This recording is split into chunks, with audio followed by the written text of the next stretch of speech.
Gatananku ta zo mu ji ta. There lived a certain doctor by name Dr. Umaru. He was married to 2 wives, one called Mowa and the other called Bawa.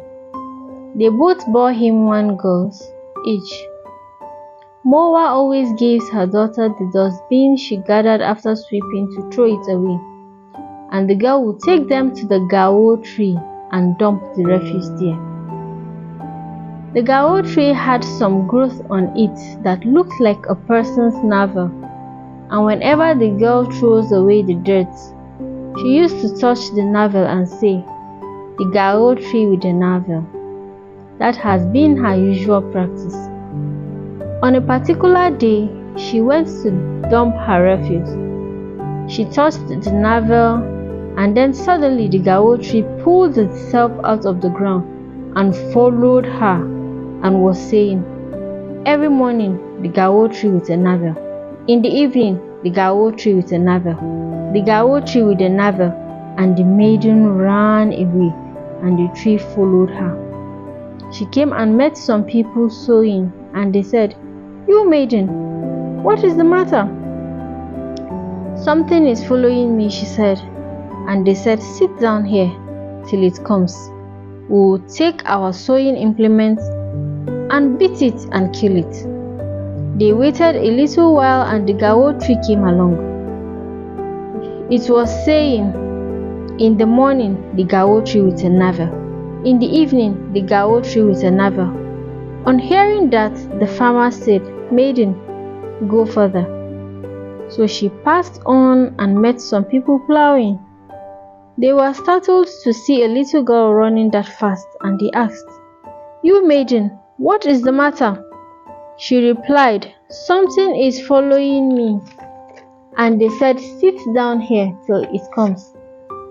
In a little while, then the Gao tree came up. It was saying, "In the morning, the Gao tree with the navel. In the evening, it's the Gao tree with the navel. Today, you see the Gao tree with the navel." Upon hearing that, they said, "Maiden, pass on." So the maiden ran on. Then she came and met a lizard. He was weaving and was saying, "Kiriang, not Kiriang.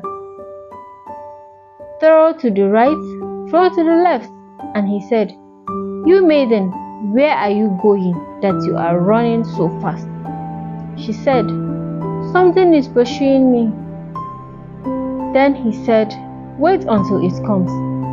The maiden nestled close to the lizard, who was saying, "Kiriang, not Kiriang. A cast to the left and a cast to the right," until the Gao tree came up. He was saying, "In the morning, it's the Gao tree with the navel. In the evening, it's the Gao tree with the navel. Today, you see the Gao tree with the navel." And the maiden shouted, seeing what is becoming of her. And the lizard said, "Let him come. But if I'm able to save you from him, are you going to marry me?" She said, "Yes." Now the Gao tree came up. He said, "Where is the thing I gave you to keep for me?" The lizard said, "What did you give me?" The Gao tree replied, "The maiden who is behind you." The lizard said, "This maiden is stronger than you." The Gao tree said, "Lizard, you are forward." But the lizard replied, "Ah, man, it's like the little red pepper.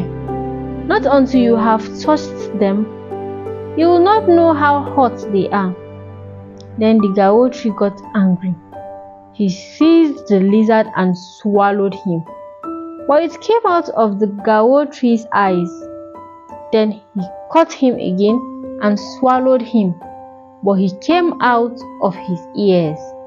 Then he caught him and swallowed him again, but it came out through his breast. Then he caught him and swallowed him again, but the lizard came through its navel. And the Gao tree fell down and died.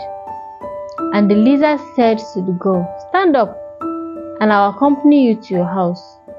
So she rose up. They went to their home, and the lizard stood at the entrance to the door of the house. But she entered into the house and went about her affairs. She was asked, "Where did you go to?" She didn't answer.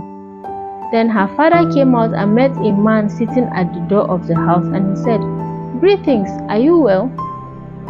He replied and told him what happened between himself and the maiden. And her father said, "Oh, she did not say anything about what happened." And he entered the house and told the women. Then they said, "How is it that you came and didn't mention anything about what happened?" And she said, "May God save me from marrying a lizard." Then the father went aside and called Bawa and said, "Will you not give me your daughter to present to the lizard?" And she said, "As for that, O learned one, do I possess a daughter? You are the master of this house. Call her and speak with her." Then the doctor called the maiden and said, "I wish to take you away and make a present of you. I have told your mother, and she said I should call you." And she answered, "O learned father, no. It is not my mother who possessed me, it is you. You can present me to whoever you seem right, be it a dog or a wild beast. That is all I have to say." And her father said, "May God bless you." Then he came and told the lizard, who was a chief's son but disguised as a lizard. Then he went home and told his father, and his father was happy and gave him 10 slaves, 10 female slaves, 10 cattle, and everything imaginable, 10 of each, and took them to her father. Then he gave her clothes and came and were married, and he took her to his house. The lizard's father had a certain slave by name Alberca, a leper, and he went to their house and said he was in love with that one who refused to marry the lizard initially. But her mother said to her, "What will you do with a leper?" But the daughter said, "I love him. He is the son of a chief in disguise." So she was given to him.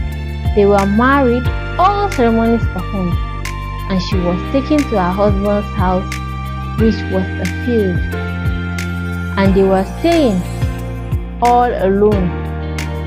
Nobody came around their house until one day the lizard, whom had been given the daughter of Bawa for a wife, said he was going for a walk round the farms. He mounted his horse, and clapping and sounds of joy was heard all over.